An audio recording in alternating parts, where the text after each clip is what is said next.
Welcome to round 3 of the Parenting Roundabout podcast for the week of October 31st. I'm Nicole Erdix, and I'm here with Catherine Haleko. Hello. And Terry Morrow. Hello. We're moms of teens and young adults, and when it comes to parenting, we've been there, done that, bought the t-shirt. But we're still waiting for that day when we'll reach the finish line and have no further need to lay down in a dark room with a wet rag over our eyes worrying about something or other.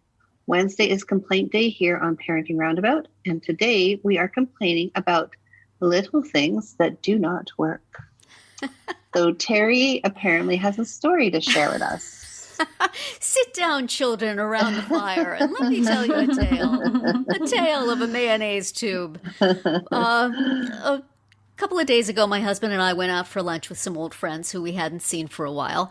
And after our sandwiches were served, one of my friends asked for some mayonnaise. And she was brought a plate with a bunch of plastic tubes of mayo, you know, the sort of thing you get, the little condiments, portable condiments, which is fine. And she started to open one and she could not get it open for anything. You know, there was a little rip here thing and you could rip it, but you couldn't rip it as far as to the point where you could squeeze the mayonnaise out. So she's working on it for a while. She gave it to her husband. He worked on it for a while, could not get this open. I looked at the other tubes on the little plate and I found one that looked more rippable. They tried that one, would not work for nothing. And you don't want to wrestle with a little pouch of mayonnaise, you know, because eventually you will hit the sweet spot and then it will be all over the place. Right. You want to gingerly rip it open very carefully. So in the end, she just had no mayo on her sandwich. We thought about asking the waitress to bring us a scissors, but that seemed like unlikely to meet with success. So as we were discussing this. And also, like, would they be the scissors, like, from the junk drawer underneath the cash register? Yeah.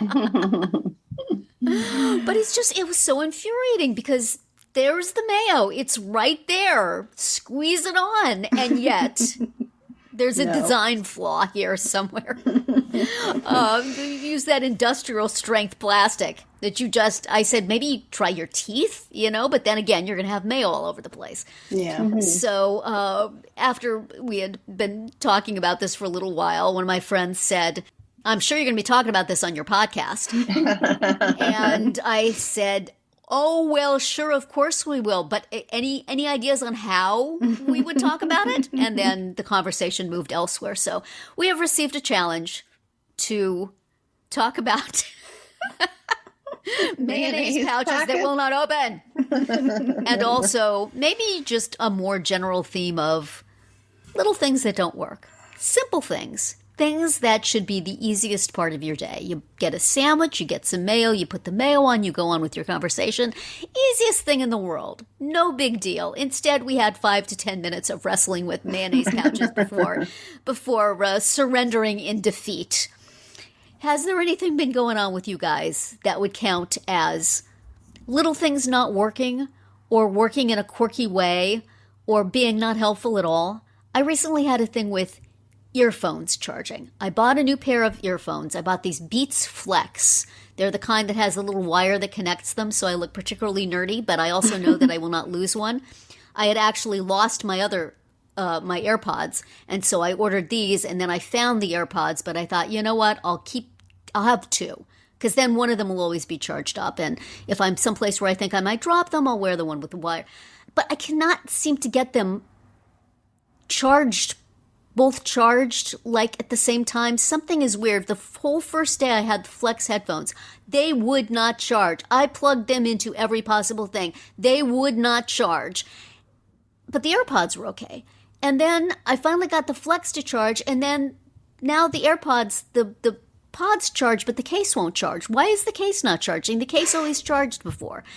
They're playing some little old lady game with the charger. Like, oh, you think you're gonna you think you're gonna have 2 pairs that work? Yeah, sure. Maybe you won't have any. Or sometimes one will work, one ear works, and the other ear doesn't work. We're just having fun. So I think, you know, there's a point at which objects just, you know, wanna just declines a little bit. Well, we had a little incident last night that just, you know, is something you totally take for granted, but then it turns out to be this huge deal. So yesterday or last night, my husband comes in and he says, I don't think the fridge in the garage is working. I think it's broken down. It's done. It's over with. We've got to buy a new one. And I'm like, what? He's like, yeah, it just stopped working.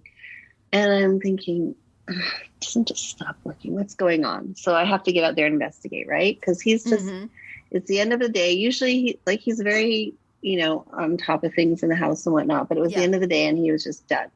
So I'm like, okay. So I go out to the garage and I'm like, okay, yeah, it's not working. Everything stopped.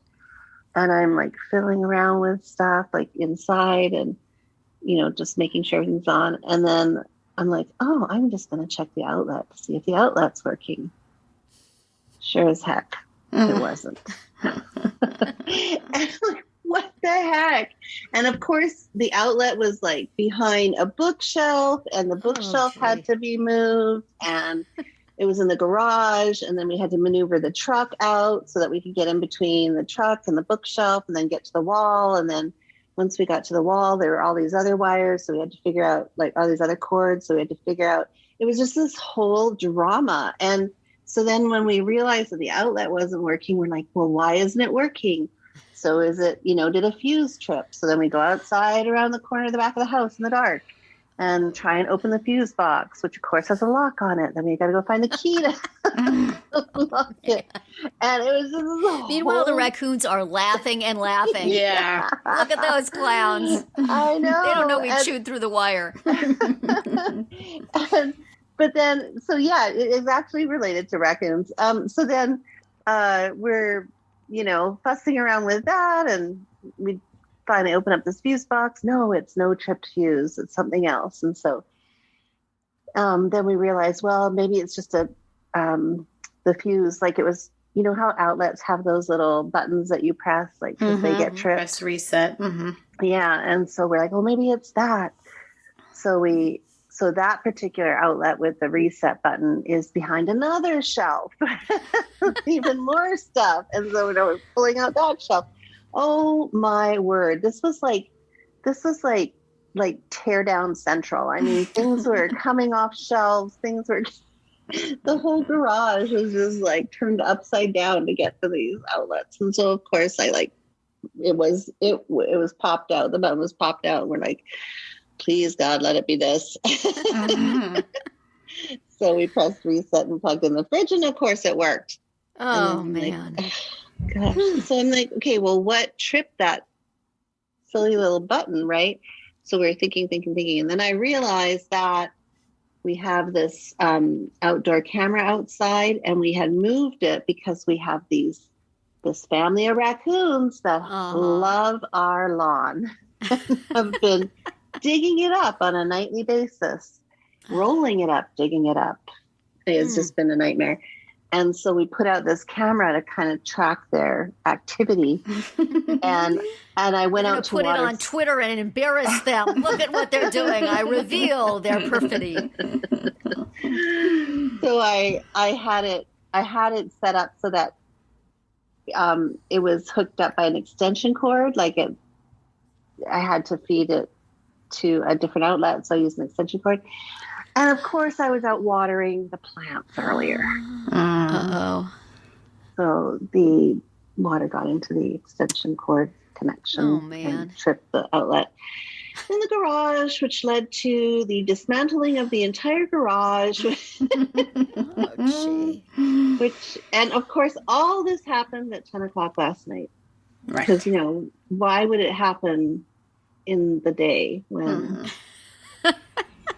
anyway, too easy. Yes. That's my long story of my outlet not working. That's a good one though. But something so simple and it's not working. Of events that makes one small tiny thing not happen. Oh, right. This is like massive.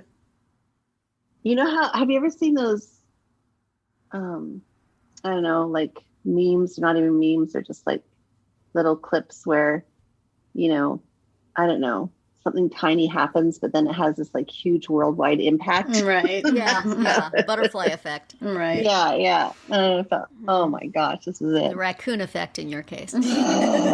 Those raccoons. Listeners, if you have any solutions for removing raccoons from your yard that don't involve anything nefarious, please let us know. Dear. Catherine, what little things are going wrong in your house besides, like, your kid? Not so little, I guess. Yeah. Well, the thing that I think of is the dishwasher is intermittently leaking. Oh, gosh. In the corner. Like, I swear sometimes it doesn't leak at all. And then other times it leaks a little bit. And then other times it leaks a lot. And what is going on? Like, I looked up, I Googled, it's leaking from the corner. And it was like, oh, you probably need a new gasket. And then I checked the gasket and it's fine. And I, cleaned the gasket and I cleaned the inside of the dishwasher, and that seemed to help for a while. But now it's sort of back to like just one in every like 4 times it leaks. Oh, golly. So I guess we need someone to look at it, but then like they're going to probably come and be like, oh yeah, well, the whole thing's shot. You need a new one. Like, no, I don't want a new one. So. Is it under warranty? No, it's too old for that. Okay. Yeah, I mean, at this point, I just keep ignoring it. And that's the strategy that I've used for other things. Yeah. So, yeah, I don't... Is it going to warp your flooring and wreck your flooring? Well, what I do is put a little towel in that one spot. Mm-hmm. And that's how I know if it is or isn't leaking. Because sometimes the towel is dry, and sometimes it's slightly damp, and sometimes it's more damp. That sounds like a good strategy. It's never like... But you're going to get mold. Can't do that. No, because I'm soaking up the water with the towel. If it's going to go into your wall and stuff. Don't ignore it. You're not helping. I know. I'm sorry. Yeah, speaking of little things that get out of hand, mold. This is the anxiety in me now. I'm going to worry about your dishwasher. We have a dishwasher weirdness also, which is fortunately not going to leak and cause mold, but it's not that long ago that we got our new appliances. Yeah. And particularly replacing the dishwasher, our old dishwasher sounded like a subway going through the kitchen. So I was all excited to get a new dishwasher. We got KitchenAid appliances. I thought these are going to be nice. Paid a little bit more. And the dishwasher works great, but whatever holds the top rack up on one side keeps breaking. And it's always that right side. It's like a stupid little piece of plastic. Right. And that's what makes but we have to call the dishwasher repairman. Can you come and put in a new piece of plastic there? It's nothing mechanical, but it's just you can't use the top rack. And sometimes you can't close the dishwasher because the top rack is sticking out too much in its slumped position. Yeah, so, then you can't use it at all. Yeah, I think my husband was able to force it in enough this time, but you can't put anything on it because you can't pull it in and out. Right. And it's like tilted. So it's just, come on. Yeah. Really? Annoying. Really? We did think one time it had stopped working, but that time it was a circuit breaker. So we called the repair guy, and the repair guy goes, it's like calling, the computer store, and they said, did you try turning it off and turning it on? The guy says, did you go check the circuit breaker? And that was it. But this little piece, this stupid little piece in this expensive dishwasher keeps breaking. What? Yeah. What are you doing?